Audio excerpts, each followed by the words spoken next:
मुअज़्ज़ज़ सामईन, आदाब।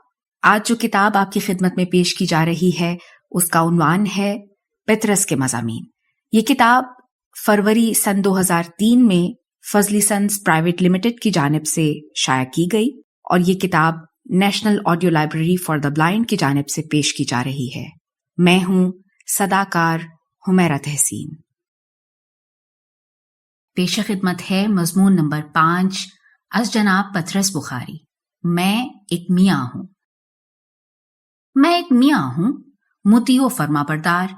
अपनी बीवी रोशनारा को अपनी जिंदगी की हर एक बात से आगाह करना उसूल जिंदगी समझता हूं और हमेशा इस पर कारबंद रहा हूं। खुदा मेरा अंजाम बखैर करे। चुनांचे मेरी अहलिया मेरे दोस्तों की तमाम आदातो खसाइल से वाकिफ हैं, जिसका नतीजा ये है कि मेरे दोस्त जितने मुझको अजीज हैं उतने ही रोशनारा को बुरे लगते हैं। मेरे अहबाब की जिन अदाओं ने मुझे मशहूर कर रखा है उन्हें मेरी अहलिया एक शरीफ इंसान के लिए बाइसे जिल्लत समझती है। आप कहीं ये ना समझ लें कि खुदा न खास्ता वो कोई ऐसे आदमी है जिनका जिक्र किसी मुअज़्ज़ज़ मजमे में ना किया जा सके। कुछ अपने हुनर के तुफैल और कुछ खाकसार की सोहबत की बदौलत सब के सब ही सफेद पोश हैं, लेकिन इस बात को क्या करूं कि उनकी दोस्ती मेरे घर के अमन में इस कदर खलल अंदाज होती है कि कुछ कह नहीं सकता। मसलन मिर्जा साहिब ही को लीजिए, अच्छे खासे भले आदमी हैं, गो महकमा जंगलात में एक माकूल ओहदे पर मुमताज हैं, लेकिन शक्लो सूरत ऐसी पाकीज़ा पाई है कि इमाम मस्जिद मालूम होते हैं। जुआ नहीं खेलते, गुल्ली डंडे का उनको शौक नहीं, जेब कुतरते हुए कभी वो नहीं पकड़े गए। अलबत्ता कबूतर पाल रखे हैं, उन्हीं से जी बहलाते हैं। हमारी अहलिया की ये कैफियत है कि मोहल्ले का कोई बदमाश जुए में कैद हो जाए तो उसकी माँ के पास मातम पुरसी तक को चली जाती हैं। गुल्ली डंडे में किसी की आंख फूट जाए तो मरहम पट्टी करती रहती हैं। कोई जेब कतरा पकड़ा जाए तो घंटों आंसू बहाती रहती हैं। लेकिन वो बुजुर्ग जिनको दुनिया भर की जबान मिर्जा साहब कहते थकती नहीं, हमारे घर में मुए कबूतरबाज के नाम से याद किए जाते हैं। कभी भूले से भी मैं आसमान की तरफ नजर उठाकर किसी चील, कव्वे, गिद्ध, शिकरे को देखने लग जाऊं तो रोशनारा को फौरन ख्याल हो जाता है कि बस अब ये भी कबूतरबाज बनने लगा। इसके बाद मिर्जा साहिब की शान में एक कसीदा शुरू हो जाता है, बीच में मेरी जानिब गुरेज, कभी लंबी बहर में कभी छोटी बहर में। एक दिन जब ये वाक़या पेश आया तो मैंने मुसम्मम इरादा कर लिया कि इस मिर्जा कमबख्त को कभी पास न पटकने दूंगा। आखिर घर सबसे मुकद्दम है। मियाँ बीवी के बाहमी इखलास के मुकाबले में दोस्तों की खुशनुदी क्या चीज है। चुनांचे हम गुस्से में भरे हुए मिर्जा साहब के घर गए। दरवाजा खटखटाया, कहने लगे अंदर आ जाओ। हमने कहा नहीं आते, तुम बाहर आओ। खैर अंदर गया, बदन पर तेल मलकर एक कबूतर की चोंच मुंह में लिए धूप में बैठे थे। कहने लगे बैठ जाओ। हमने कहा बैठेंगे नहीं। आखिर बैठ गए। मालूम होता है हमारे तेवर कुछ बिगड़े हुए थे। मिर्जा बोले क्यों भाई, खैर बाशत? मैंने कहा कुछ नहीं। कहने लगे इस वक्त कैसे आना हुआ? अब मेरे दिल में फिक्रे खोलने शुरू हुए।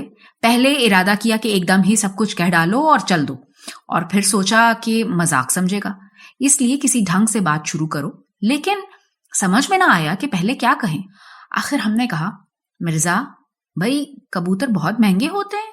ये सुनते ही मिर्जा साहब ने चीन से लेकर अमेरिका तक के तमाम कबूतरों को एक एक करके गिनवाना शुरू किया। उसके बाद दाने की महंगाई के मुतालिक गुलफशानी करते रहे और फिर महज महंगाई पर तकरीर करने लगे। उस दिन तो हम यूं ही चले आए, लेकिन अभी खटपट का इरादा दिल में बाकी था। खुदा का करना क्या हुआ कि शाम को घर में हमारी सुलह हो गई।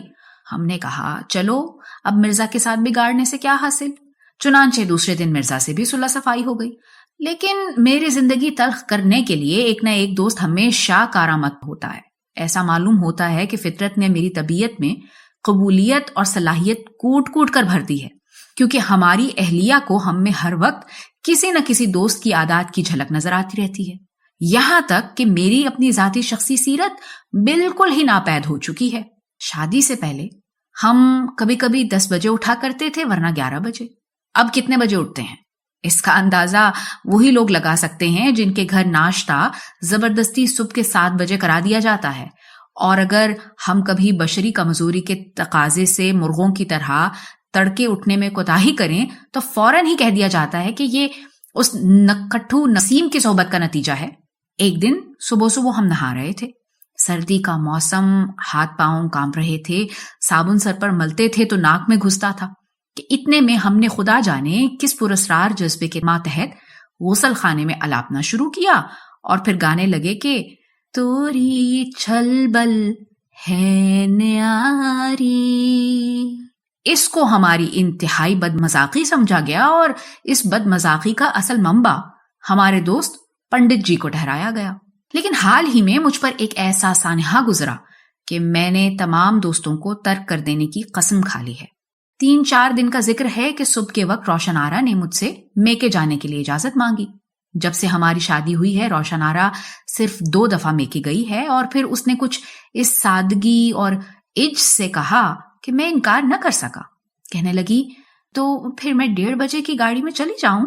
میں نے کہا اور کیا؟ وہ جھٹ تیاری میں مشغول ہو گئی اور میرے دماغ میں آزادی کے خیالات نے چکر لگانے شروع کیے۔ یعنی اب بے شک دوست آئیں، بے شک ادھم مچائیں، میں بے شک گاؤں، بے شک جب چاہوں اٹھوں، بے شک تھیٹر جاؤں۔ میں نے کہا روشن آرا جلدی کرو نہیں تو گاڑی چھوٹ جائے گی۔ 7 اسٹیشن پر گیا۔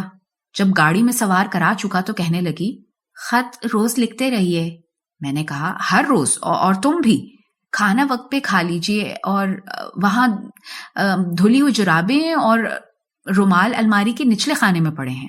اس کے بعد ہم دونوں خاموش ہو گئے اور ایک دوسرے کے چہرے کو دیکھتے رہے۔ اس کی آنکھوں میں آنسو بھر آئے، میرا دل بھی بےتاب ہونے لگا، اور جب گاڑی روانہ ہوئی تو میں دیر تک مبہوت پلیٹ فارم پر کھڑا رہا۔ آخر آہستہ آہستہ قدم اٹھاتا ہوا کتابوں کی دکان تک آیا اور رسالوں کے ورق پلٹ پلٹ کر تصویریں دیکھتا رہا۔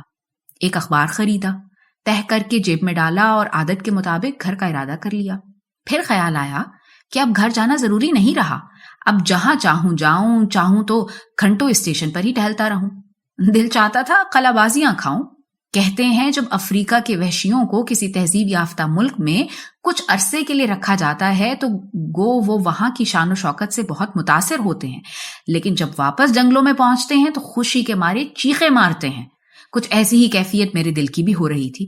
بھاگتا ہوا اسٹیشن سے آزادانہ باہر نکلا، آزادی کے لہجے میں تانگے والے کو بلایا اور کود کر تانگے میں سوار ہو گیا۔ سگریٹ سلگا لیا، ٹانگے سیٹ پر پھیلا دی اور کلب کو روانہ ہو گیا۔ رستے میں ایک بہت ضروری کام یاد آ گیا۔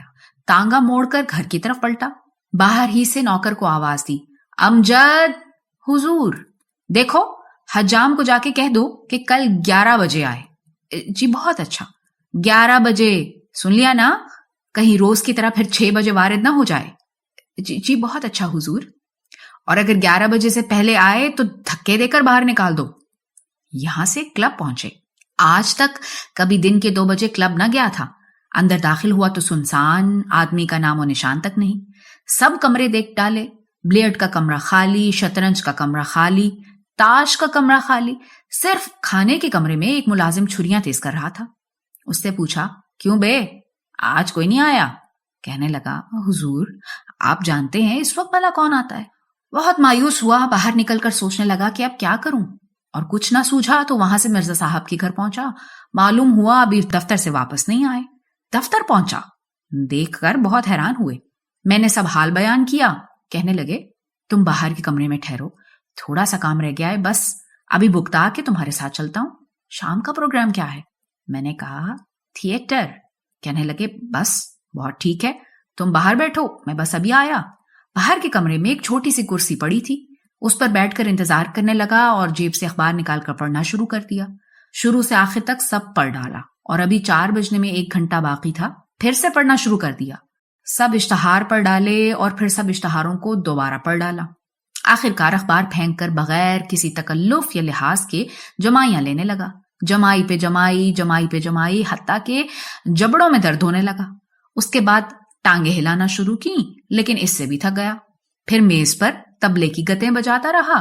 بہت تنگ آ گیا تو دروازہ کھول کر مرزے سے کہا، ابے یار، اب چلتا بھی ہے کہ مجھے انتظار ہی میں مار ڈالے گا، مردود کہیں کا، سارا دن میرا ضائع کر دیا۔ وہاں سے اٹھ کر مرزا کے گھر گئے۔ شام بڑے لطف میں کٹی، کھانا کلب میں کھایا اور وہاں سے دوستوں کو ساتھ لیے تھیٹر گئے۔ رات کے 2:30 بجے گھر لوٹے۔ तकिए पर सर रखा ही था कि नींद ने बेहोश कर दिया। सुबह आंख खुली तो कमरे में धूप लहरें मार रही थी। घड़ी को देखा तो 11:15 बजे थे। हाथ बढ़ाकर मेज पर से एक सिगरेट उठाया और सुलगा कर तश्तरी में रख दिया और फिर ऊँघने लगा। 11 बजे अमजद कमरे में दाखिल हुआ। कहने लगा, हुजूर हज्जाम आया है। हमने कहा, यहीं बुला लाओ। ये ऐश मुद्दत के बाद नसीब हुआ कि बिस्तर पर लेटे लेटे हजामत बनवा लें। इत्मीनान से उठे और नहा धोकर बाहर जाने के लिए तैयार हुए, लेकिन तबीयत में वो शगुफ्तगी न थी जिसकी उम्मीद लगाए बैठे थे। चलते वक्त अलमारी से रुमाल निकाला तो खुदा जाने क्या ख्याल आया। वहीं कुर्सी पर बैठ गया और सौदाइयों की तरह उस रुमाल को तकता रहा। अलमारी का एक और खाना खोला तो सुरमई रंग का एक रेशमी दुपट्टा नजर आया। बाहर निकाला। हल्की हल्की इत्र की खुशबू आ रही थी। बहुत देर तक उस पर हाथ फेरता रहा। दिल भर आया। घर सूना मालूम होने लगा। मुहतेरा अपने आप को संभाला, लेकिन आंसू टपक ही पड़े। आंसुओं का गिरना था कि बेताब हो गया और सचमुच रोने लगा। सब जोड़े बारी बारी निकाल कर देखे, लेकिन ना मालूम क्या क्या याद आया कि और भी बेकरार होता गया। आखिर रहा ना गया। बाहर निकला और सीधा तार घर पहुंचा। वहां से तार दिया कि मैं बहुत उदास हूं, तुम फौरन आ जाओ। तार देने के बाद दिल को कुछ इत्मीनान हुआ। यकीन था कि रोशन आरा जिस कदर जल्द हो सके आ जाएगी।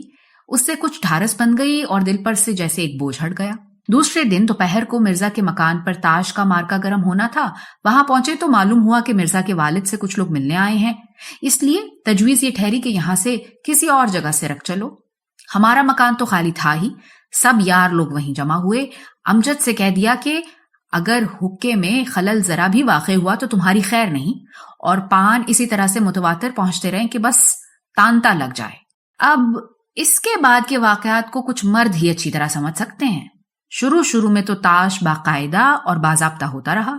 जो खेल भी खेला गया बहुत माकूल तरीके से, कवायद व ज़वाबित के मुताबिक और मतानत व संजीदगी के साथ। लेकिन 1-2 घंटे के बाद कुछ खुश तबई शुरू हुई। यार लोगों ने एक दूसरे के पत्ते देखने शुरू कर दिए।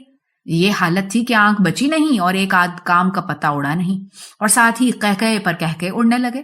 3 घंटे के बाद ये हालत थी कि कोई घुटना हिला हिला कर गा रहा है, कोई फर्श पर बाजू टेके बजा रहा है, कोई थिएटर का एक आध मजाकिया फिक्रा लाखों दफा दोहरा रहा है, लेकिन ताश बराबर हो रहा है। थोड़ी देर के बाद धूल धप्पा शुरू हो गया। इन खुश फेलियों के दौरान में एक मस्खरे ने एक ऐसा खेल तजवीज कर दिया जिसके आखिर में एक आदमी बादशाह बन जाता है, दूसरा वजीर, तीसरा कोतवाल, और जो सबसे हार जाए वो चोर। सबने कहा, वाह वाह क्या बात कही है। एक बोला, फिर आज जो चोर बना उसकी शामत आ जाएगी। दूसरे ने कहा, और नहीं तो क्या, भला कोई ऐसा वैसा खेल है, सल्तनतों के मामले हैं, सल्तनतों के। खेल शुरू हुआ। बदकिस्मती से हम चोर बन गए। तरह तरह की सजाएं तजवीज होने लगी। कोई कहे नंगे पांव भागता हुआ जाए और हलवाई की दुकान से मिठाई खरीद कर लाए। कोई कहे नहीं हुजूर, सबके पांव पड़े और हर एक से 2-2 चांटे खाए। दूसरे ने कहा, नहीं साहब, एक पांव पर खड़ा होकर हमारे सामने नाचे। आखिर में बादशाह सलामत बोले, हम हुक्म देते हैं कि चोर को कागज की एक लंबूतरी नोकदार टोपी पहनाई जाए और इसके चेहरे पर स्याही मल दी जाए और ये इसी हालत में जाकर अंदर से हुक्के की चिलम भर कर लाए। सबने कहा, क्या दिमाग पाया है हुजूर ने, क्या सजा तजवीज की है, वाह वाह। हम भी मजे में आए हुए थे। हमने कहा, तो हुआ क्या, आज हम हैं, कल किसी और की बारी आ जाएगी। निहायत खंदा पेशानी से अपने चेहरे को पेश किया। हंस हंस कर वो बेहुदा सी टोपी पहनी, एक शान इस्तगना के साथ चिलम उठाई और जनाने का दरवाजा खोलकर बावर्ची खाने को चल दिए, और हमारे पीछे कमरा कहकहों से गूंज रहा था। सहन में पहुंचे ही थे कि बाहर का दरवाजा खुला और एक बुर्का पोश खातून अंदर दाखिल हुई। मुंह से बुर्का उल्टा तो रोशन आरा। दम खुश्क हो गया, बदन पर एक लर्जा सा तारी हो गया, जबान बंद हो गई। सामने वो रोशन आरा जिसको मैंने तार देकर बुलाया था कि तुम फौरन आ जाओ, मैं बहुत उदास हूं, और अपनी ये हालत कि मुंह पर स्याही मली है, सर पर वो लंबूतरी सी कागज की टोपी पहन रखी है और हाथ में चिलम उठाए खड़े हैं, और मर्दाने कमरे से कहगाओं का शोर बराबर आ रहा है। रूह मुंजमद हो गई और तमाम हवास ने जवाब दे दिया। रोशन आरा कुछ देर तक चुपकी खड़ी रही और फिर कहने लगी, बस मैं क्या बताऊं कि क्या कहने लगी। اس کی آواز تو میرے کانوں تک جیسے بے ہوشی کے عالم میں پہنچ رہی تھی. اب تک آپ اتنا تو جان گئے ہوں گے کہ میں بذات خود از حد شریف واقع ہوا ہوں. جہاں تک میں ہوں، مجھ سے بہتر میاں دنیا پیدا نہیں کر سکتی. میری سسرال میں سب کی یہی رائے ہے اور میرا اپنا ایمان بھی یہی ہے، لیکن ان دوستوں نے مجھے رسوا کر دیا ہے. اس لیے میں نے مصمم ارادہ کر لیا ہے کہ اب یا گھر میں رہوں گا یا کام پر جایا کروں گا. نہ کسی سے ملوں گا اور نہ کسی کو اپنے گھر آنے دوں گا، سوائے ڈاکیے یا حجام کے، اور ان سے بھی نہایت مختصر باتیں کروں گا. خط ہے؟ جی ہاں. دے دو، چلے جاؤ، ناخن تراش دو، بھاگ جاؤ. بس اس سے زیادہ کلام نہ کروں گا. آپ دیکھیے تو صحیح.